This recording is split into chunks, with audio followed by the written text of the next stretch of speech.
Well, hello YouTube friends, and welcome into episode 9 of the Dixie Raising series that I started many years ago and am trying to get back making a regular addition or episode to the series.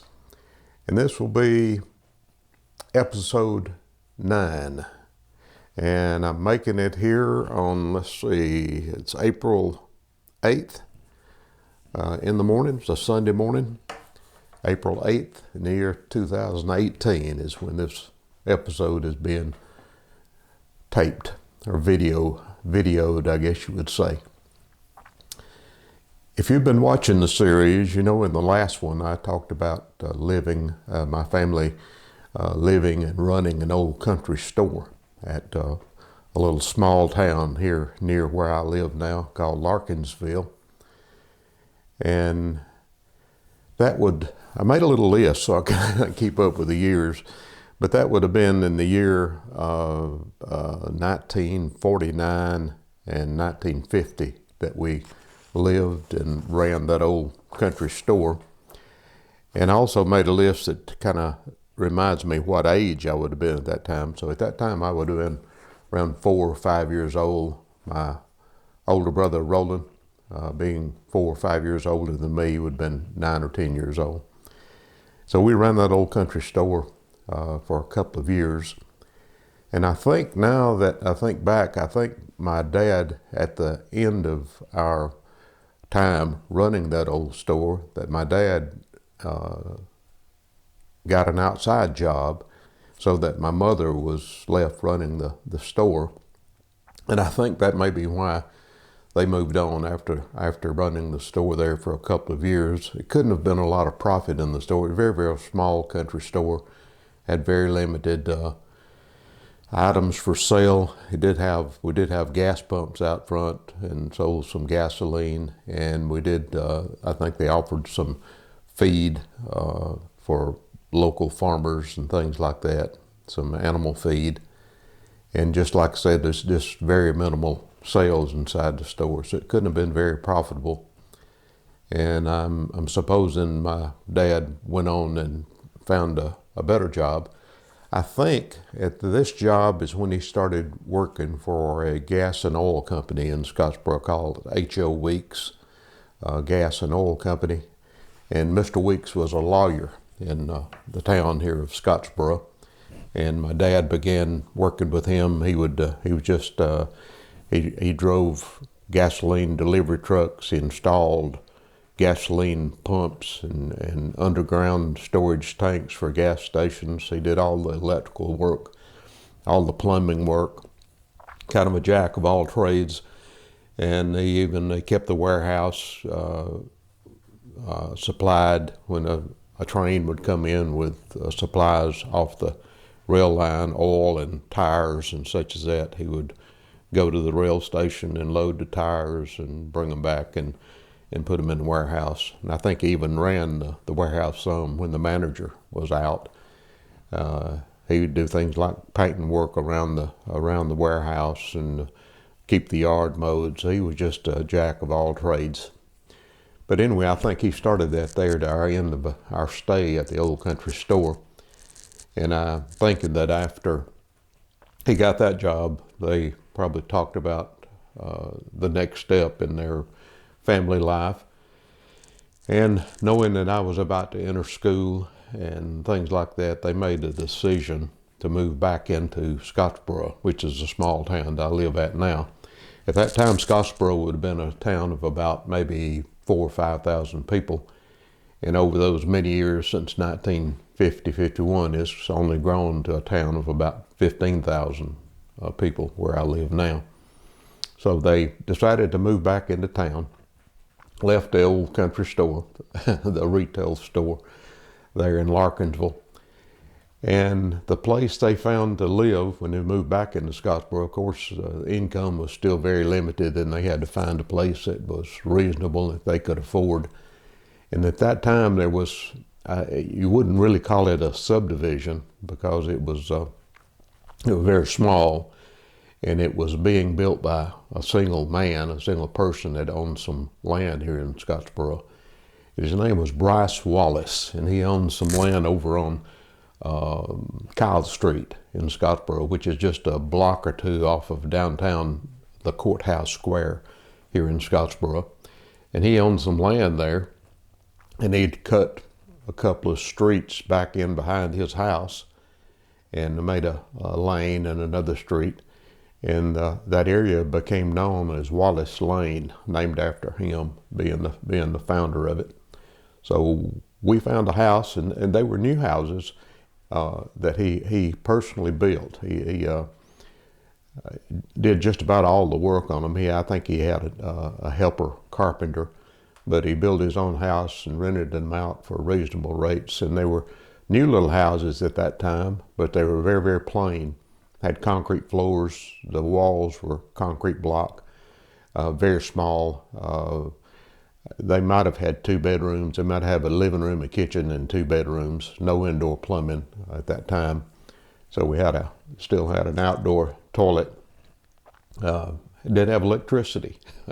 And in some of the houses we'd lived in, the one I was born in, we had no electricity, but this house at least had electricity. And I think it had a little bit of city running water. Don't know that we had a water heater. I can't remember that. But like I said, when we moved back into that house, I was only about 5 years old. So at that time, some of the other places we had lived up till I was 5 years old, I had just brief memories of those places. But I have quite a few memories of living there on Wallace Lane. And we stayed there for, I guess, a couple of years. Let me look on my list here. Yeah, I'd say we stayed there for a year and a half or 2 years. But these were very eventful times in my life, since that was a place that we lived when I started to elementary school, started in the 1st grade. And I'll talk about that a little bit. But I want to kind of describe the area. Like I say, he had, I don't think it was a paved road at that time. I think it was just a little gravel dirt street that ran down behind his house. He lived in a 2-story, very nice 2-story, kind of a old southern looking, it wasn't a mansion, but an old southern looking home up on Kyle Street. And he cut a road down beside his house that came down into what was called Wallace Lane, and he made another little cut off to the side, had room to build more houses. And at the time we moved there, I think there might have been half dozen houses maybe there. But like I say, he was building those houses as cheaply as he could on his own. And I can remember him making foundations for houses that were still being built when we moved there. And I even remember him hiring my brother. My brother at that time would have been around 10, 11 years old.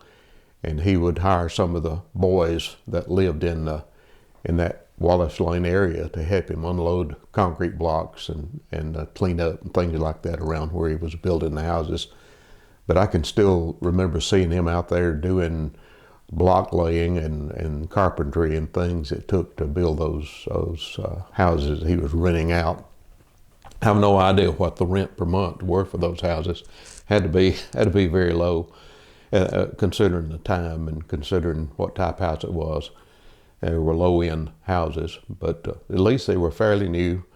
I don't remember. I think the one we lived in had a coal grate fireplace for heat. I don't think they had electric heat at that time. But like I say, they were very simple. But he built those houses, and with the help of some of the neighborhood boys, they turned out to be fairly substantial houses. And I have a picture here of the first house we moved into there. And it's still standing. I don't think it's occupied now, but there are still people living in that area. Some of the old houses finally got in such bad shape that they tore them down. And there's still some footing evidence where the old houses stood. But the odd thing about it, like I say, we lived there for about a year and a half. And the odd thing about it is we moved into one of the smaller houses down on the end of the street, on the right at the end of the street, you'll see in the picture here, and lived there for a while. But then, I don't know if it was a newer house, a bigger house, or whatever was open just up the street, and we moved from one house on Wallace Lane up to about 2 or 3 houses, and then to another house. And this one was a duplex. It was a bigger house, and it was divided into two down the middle, so that one family lived on one side of the house and another family lived on the other side. So we, after we'd been there a short time, moved up to that second house, and I have memories of living there too. Of course, some of the things I remember living there, the biggest thing is that's where we lived when I started in the first grade. And I guess that's a big event in anybody's life. It was in mine, but I can remember we had to walk to school. The school was the old Scottsboro Central Elementary School, and it was over on Market Street, between Market Street and Broad Street.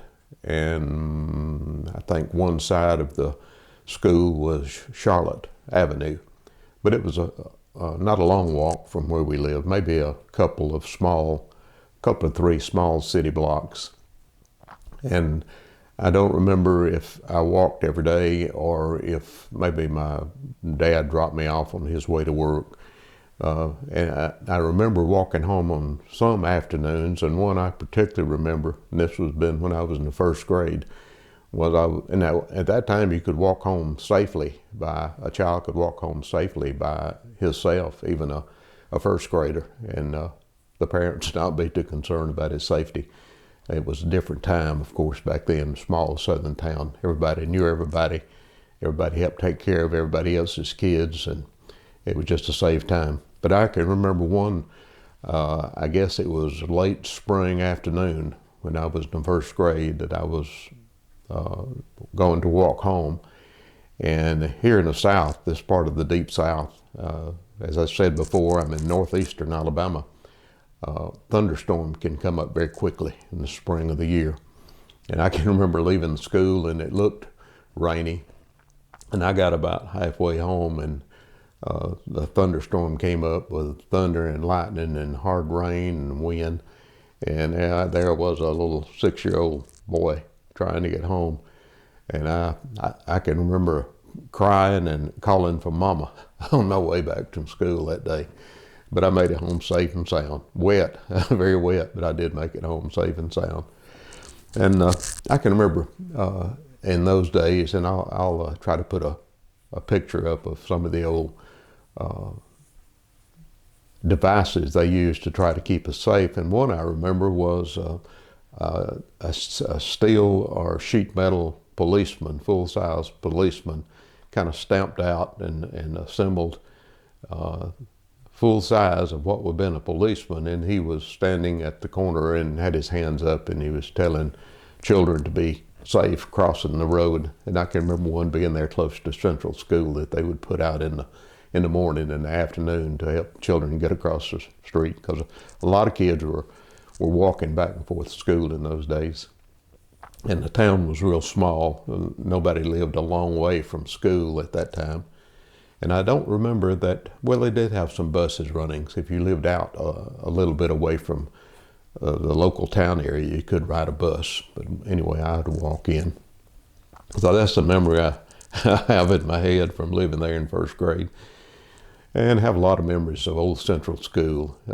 I have a photograph of it I'll show you also. And it's just too many things to name that I remember about Central School, being in first grade there. My first grade teacher was Miss Joyce Kinnemer, and she's still living. I see her ever so often, and she's still a sweet lady, up in age now, but still gets around and has a good life. But she was my first grade teacher, and I think this was one of her first teaching jobs after she got out of college. She was very young at that time, and I can remember, and I've told her about it since then, how pretty I thought she was. She wore makeup to class and dressed nicely, and all the boys appreciated having such a lovely, pretty teacher for their first grade class. And I still remember a lot of the kids in that first grade class.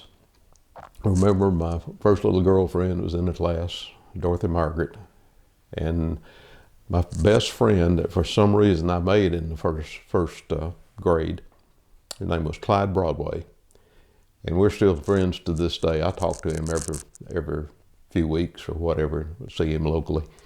And even after all these years, he and I are still, he was my first school friend, and for sure my longest lasting school friend, and I still consider Clyde a good friend. And he lives here in Scottsboro also. Clyde's quite a bit of an artist. He is an artist for sure. And I might put a link here to show you some of Clyde's work. He still does artwork, has always done art, and he's taught art and been nationally acclaimed on some of his artwork. So he's a pretty good artist. And Clyde, if you're watching, hello. Hope you don't mind me mentioning your name and your artwork here on YouTube. Things about first grade, while we lived there on Wallace Lane, I can remember little school plays. One I can remember was Jack and Jill. Everybody knows the story, the nursery rhyme of Jack and Jill. They were going to put on a play, and it had different scenes from different nursery rhymes, and the one that I was to be starring in was Jack and Jill. And I was Jack, of course. And my cousin, Helen, in the same class as I was at the time, was going to be Jill. And I can still remember vividly getting ready for that big show. All the students had come into the auditorium, and all the actors were on stage for the show. And my cousin Helen got cold feet. She just didn't think she could do her part. But I think they finally talked her into, you go out and be Jill, walk down the hill. And I remember, and you would remember the nursery rhyme that Jack fell down and broke his crown.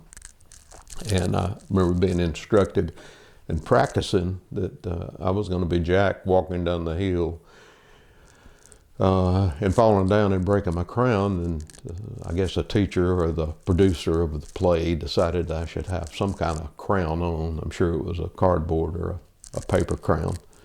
And to make it realistic for the audience, when I fell down, I was supposed to knock my crown off and let it roll. So thus, Jack fell down and broke his crown, and Jill came tumbling after. And I don't remember if my cousin did a good job of tumbling or not. But anyway, that was a little play. That auditorium has memories too. At that time, like I say, it was in 1950, when I started school, it was about 1952, while we were living there on Wallace Lane. And at that time, a lot of the childhood diseases were still rampant. And I remember that whoever required elementary students to get vaccinations against certain diseases, whooping cough, chicken pox. I don't know what all we got shots for, but we call them shots. But we had a schedule, and you had to meet that schedule. The rules said you had to have certain injections of a certain antibody at a certain time. But I can remember on days they would have a nurse come to the school, and everybody would line up out in the hall. And this was kind of frightening to a 6-year-old, a 7-year-old, a first grader. Line everybody out up in the hall, and you would hear some kids crying and not wanting to get a shot. And you would line up, and you go down one aisle down toward the stage and get your shot, and then come up the other aisle when you got done. But you could see for a long way that you were approaching the nurse at the shot station. I don't know if they gave them 2 at a time or whatever. But anyway, it was pretty horrifying to stand in that line, and some kids would get sick when they got a shot, and some would just scream and cry. And I can't remember what my reactions was, but I know it was terror and fear of being injected at that time. So that memory of the auditorium stuck with me there. And again, I was only there in the first grade and a part of the second grade, because we moved. But in there in the first and part of the second grade, I can remember a Halloween, and I suppose this would have been the Halloween of my first year, my first grade. They were going to have a harvest festival, a Halloween carnival, whatever, at school. And I can remember that the teachers told us we need to come dressed in our costume, and they would have apple bobbing and cakewalks and horror houses and all those things there at the elementary school to entertain the kids. Big stuff to a first grader for sure. And I guess because we didn't prepare for it, or maybe didn't have the money for it, or Mama didn't have a chance to go to town to get anything, came the day for the Halloween carnival, and I didn't have a costume. So I can't remember what she dressed me up in. I wish I had a picture of it, but I don't. But I don't remember what she dressed me up in, but I can remember she said I didn't have a mask. And she said, well, we'll just make you a mask. So she got a piece of paper, string, some colors, and I don't know what I was supposed to have been, but I remember it didn't, the mask didn't turn out too good in my eye, but had little eyes cut out so you could see through the mask, and I think it had a place for the nose and a little bitty slit for the mouth, and it was just a piece of paper with a string that tied around your head. Anyway, I went off and she walked me to, I guess she went, I don't remember if my brother went, but I think she walked me to school that night for the Halloween carnival. And I guess she may have left me at the door and didn't come in. I don't remember her being inside, but anyway, I got to school. But as soon as I got inside the school door, I pulled off my little paper Halloween mask and put it behind a radiator or something. So I wasn't very well dressed for Halloween, and don't remember a lot that happened there for Halloween other than I didn't like the mask that I had. It's funny how you remember things like that. I have another picture here that I'll show you. Mama always liked flowers. I guess she got it from my maternal grandfather. He always liked to have plants and flowers and did a lot in the garden, things like that. And Mama was the same way. And one of her favorite plants, I call morning glories. Maybe there's some other names that they're called by, but they're called morning glories. And when we moved in that little house, I guess it was in a spring or whatever, I can remember her starting morning glories and putting a little lattice work on both sides of the old front porch, and the vines would grow up in that lattice, and they had beautiful little flowers, all colors.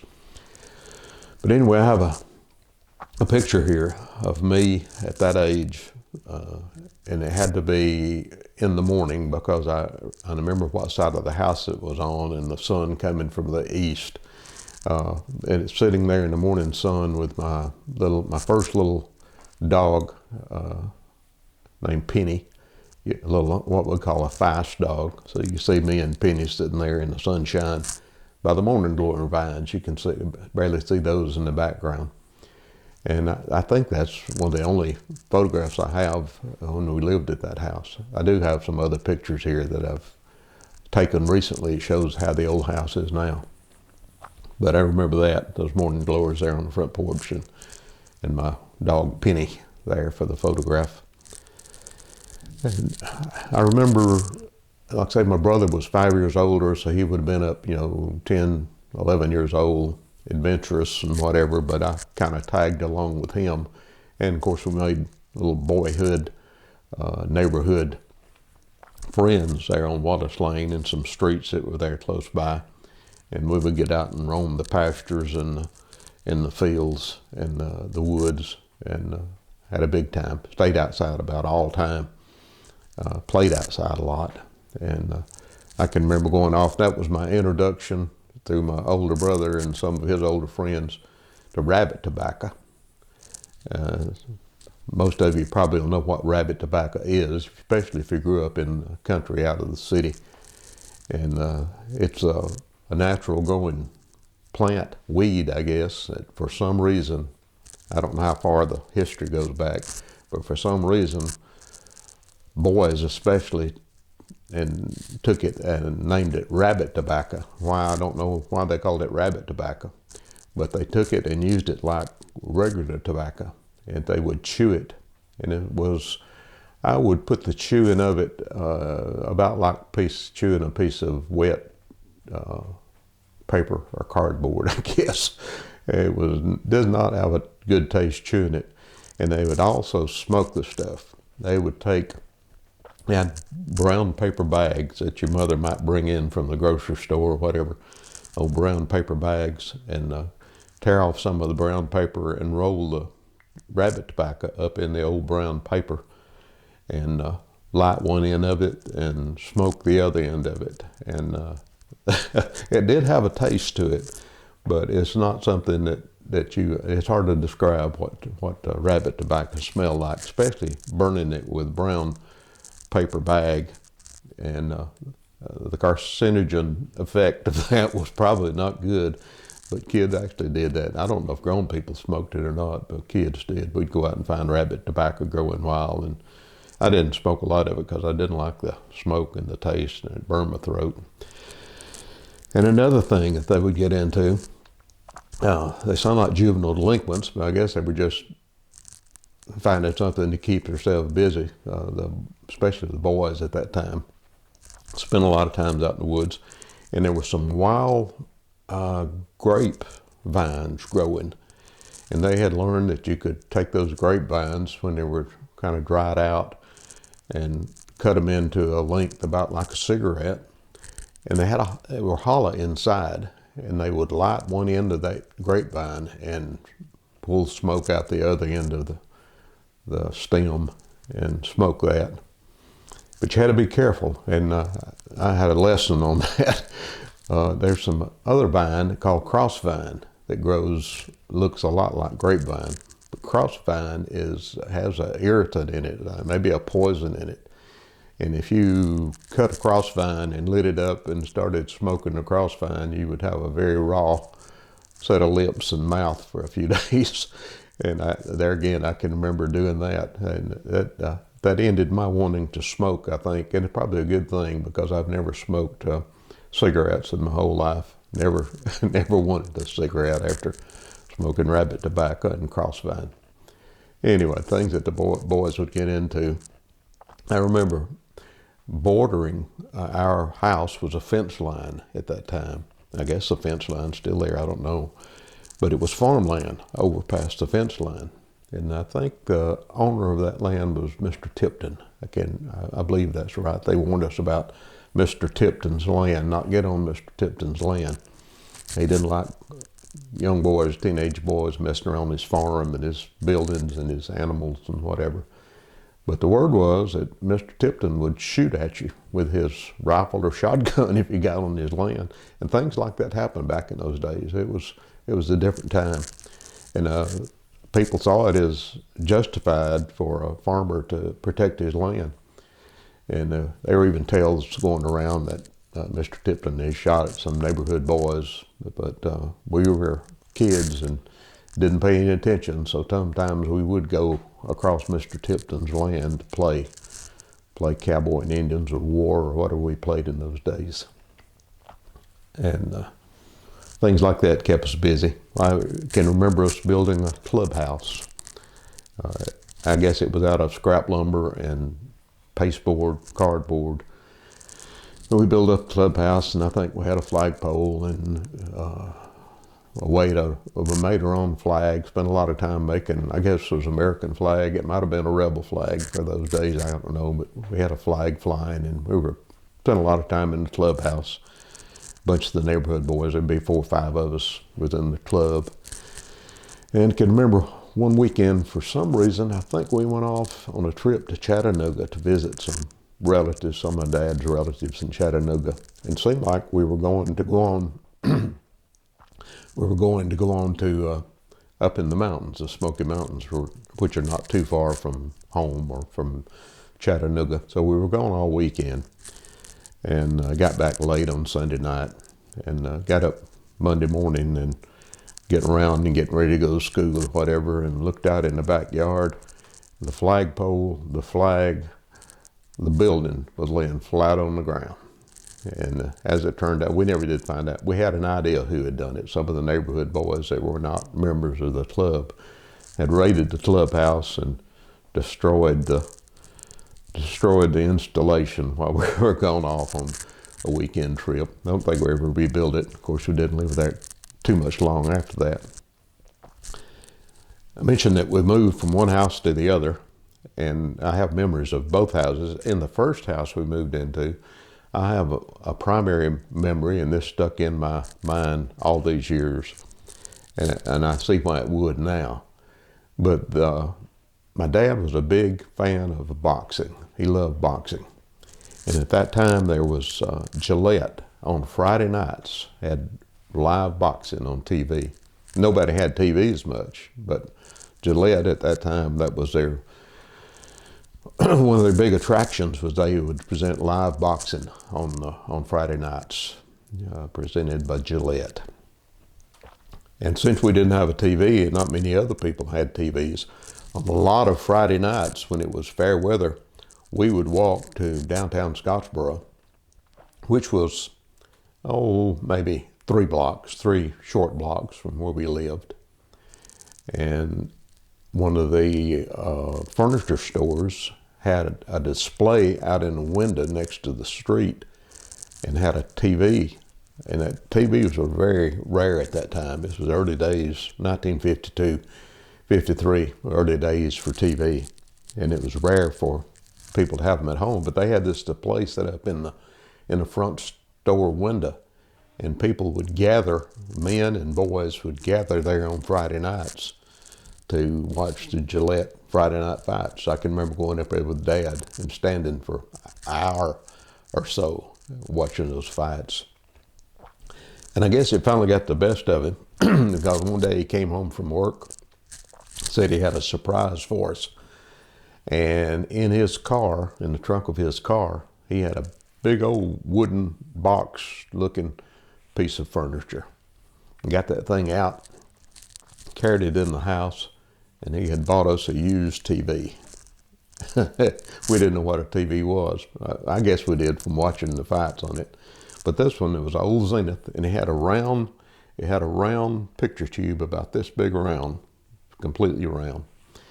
And he took that thing in the house and plugged it up, went outside, and I think he had found or bought an antenna, put up an antenna pole in what they used to call a crow foot antenna, a very simple TV antenna, put that up on the pole and ran the wire, the feed line into the house and hooked it up to the TV, turned it on.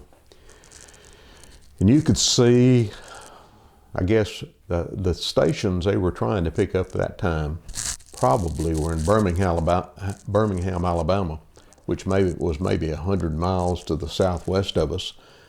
Maybe there was one of the first TV stations in Chattanooga, Tennessee, which was about 60 miles to the east of us.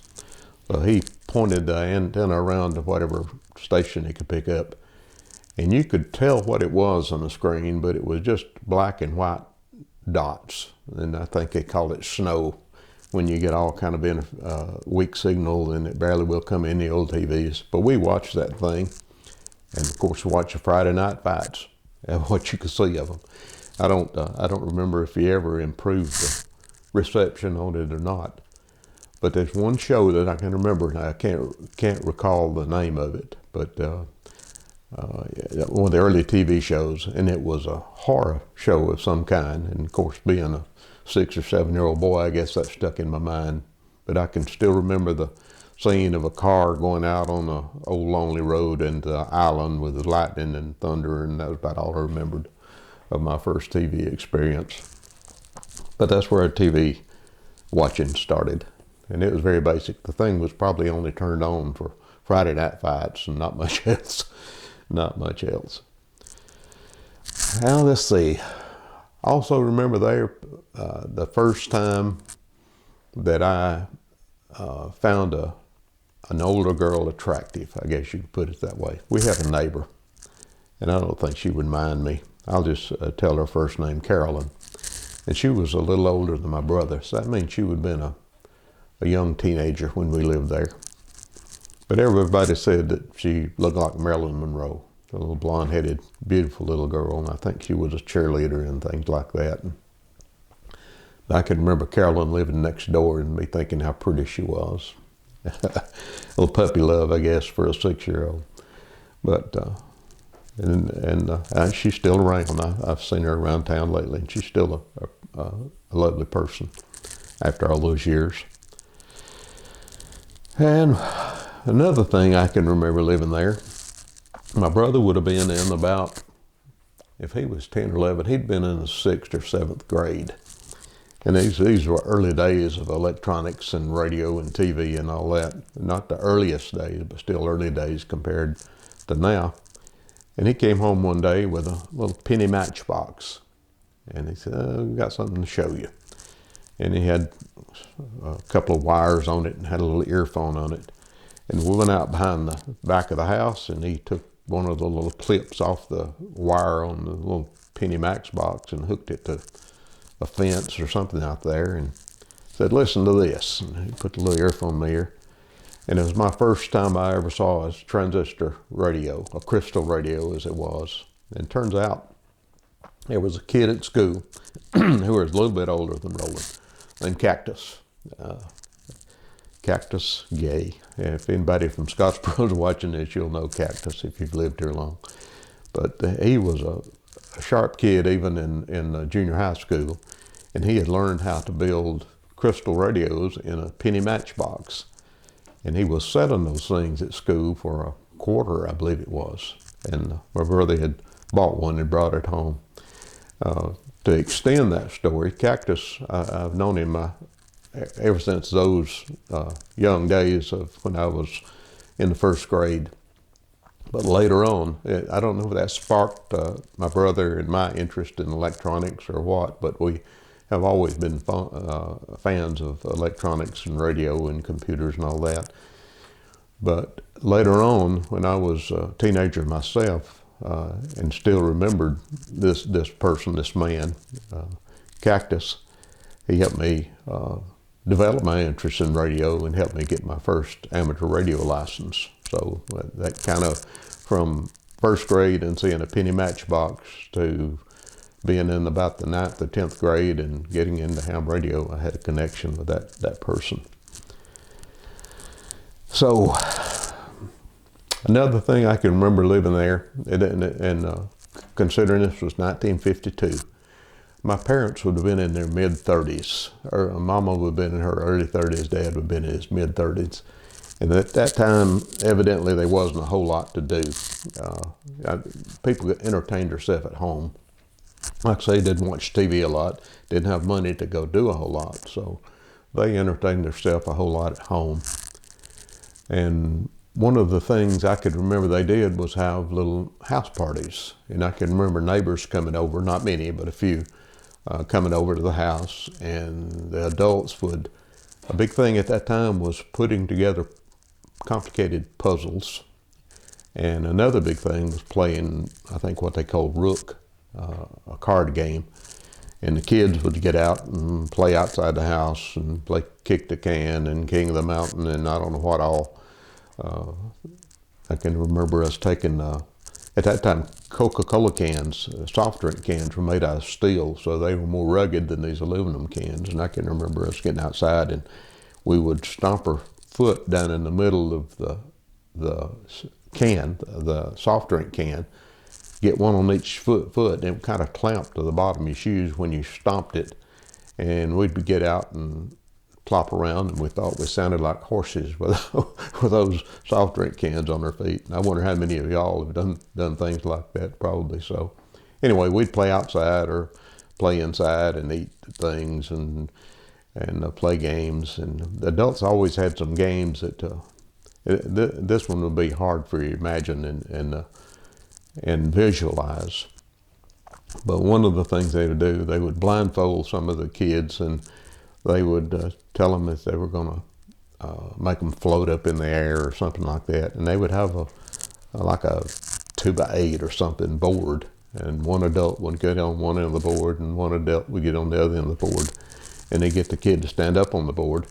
And they'd say, now we're going to raise you up real high, get you off the ground. And they would kind of shake the board around and raise up just a few inches off the floor. But the person that was up on the board thought it was, they were touching the ceiling. It seemed like they even put something above the kid's head so their head would touch something and they would think they were all the way up to the ceiling. And then when they had convinced them that they were way off the floor and almost to the ceiling, one of the adults would kind of yell out and they said, "I can't hold it." And he would tilt the board, and the child would think he was falling off several feet down to the floor, when in reality he was only maybe 6 inches off the floor. But I remember him playing that silly game. I don't know what they called it, but that was one of the things they would play tricks on the kids. I can remember one time, there was a bunch of us in the front room. I can remember in the front room of that duplex. Adults were back in the kitchen area playing cards or putting the puzzles together, whatever. And somebody had left the marshmallow bag. I had gotten the marshmallow bag. And I can remember eating marshmallows just one after the other. And I got so sick. It made me sick. I guess all that sugar and whatever. I didn't eat marshmallows for a long time after that. But those were the days on Wallace Lane. I guess I'm about one other memory. There's always tragedy, I guess, in everybody's life. We had a friend there on Wallace Lane. Right now I can't call his name. I wish I could, but he was about my brother's age, maybe a little older, and he lived across the street from us. And like I said, you could walk anywhere around town, small town, and kids on Wallace Lane would get together and walk down to the city swimming pool and swim during hot weather. We had then and still have some very hot summers. 9,500 degrees is not unusual. 100 might be unusual, I guess, but 95 is, and high humidity is typical during the summertime. Anyway, kids would walk down there. We never were, Mama was always afraid of us being in water. She had a fear of us drowning and whatever, so we never got to walk to the swimming pool, at least not in the first grade. And I remember one day that we were out playing and we heard a commotion across the street, and neighbors were gathering and people were crying, and we knew something was wrong. And we found out that this young boy that lived across the street had gone off to swimming and had not, I think he'd gone by himself. But when they went to close the swimming pool down for the day, somebody found that he had drowned and was in the bottom of the pool. And I guess that was my first time being associated with death and funerals and whatever. At those days, families would bring the deceased, the body, home, and the person would lay in state in the home of whoever it was. And I know we must have visited, and that's a whole different subject, I guess, of how things were done back in those days, but I won't go into that. But that was a sad time for sure, and it left an impression. It made Mother even worse about letting us go swimming. She always brought up this drowning, that you remember what happened to so-and-so, it could happen to you. But that was our time on Wallace Lane. And this is episode 9 of the Dixie Raising series. I'm glad you decided to watch again. Hope it hasn't been too boring. I've gone on a long time. I don't know how long I've gone on this one, but it's been a long time.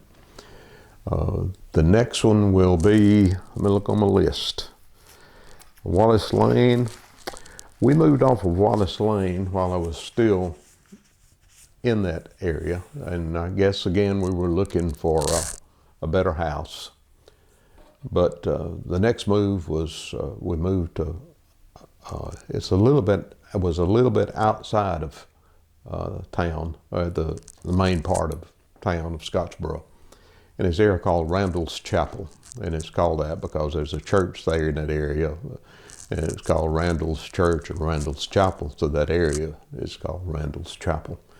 So my next episode, I'll talk about moving to Randall's Chapel and what went on from there. So I guess that's about it. Like I say, episode 9, next one will be episode 10. I thank you for watching. Hope I haven't drug it out too long. And I'll get around and get this thing posted. And we'll get on with the Dixie Raising series again. And I hope you enjoyed it. And it's good good to sit and bring back old memories like that. I'm sure there's a lot of things that happened there that I should have mentioned that I didn't. One thing I did the other day on my list here too was I kind of listed things that I knew were going on at that time. And one of the things I listed, and I think I'd mentioned it before, maybe when we were at the store, I know I did, when we were at the old store, was the vehicle we had. And I have a photograph here actually of it was a Model A Ford, I don't know what year, it was somewhere in the 30s I suppose it was, that we had when we were at the old country store, and also I'm pretty sure we had it when we moved back here, back there to Wallace Lane. But I've got a picture of it with my uncle and aunt standing at the rear of it, and it was taken at my grandparents' house at Fairfield, Alabama. So you'll get to see the old vehicle we had at that time, old Model A Ford. Okay, that's it. Maybe I didn't drag it out too long. I'm rusty for not being on so long, and I kind of got a different setup here than what I had. I hope the light's okay, and I know I'm further from the camera and whatever, but hope the audio is good. But I'll see you the next time. I think between now and the next Dixie Raising episode, I'll just do a general what's going on video, maybe. Tell you some things happening in my life here in northeastern Alabama. So I'll see y'all later. Thanks for watching. This is Mess About One, Richard Matthews, Scottsboro, Alabama, in the deep south of the United States. And I'll see you later. Goodbye.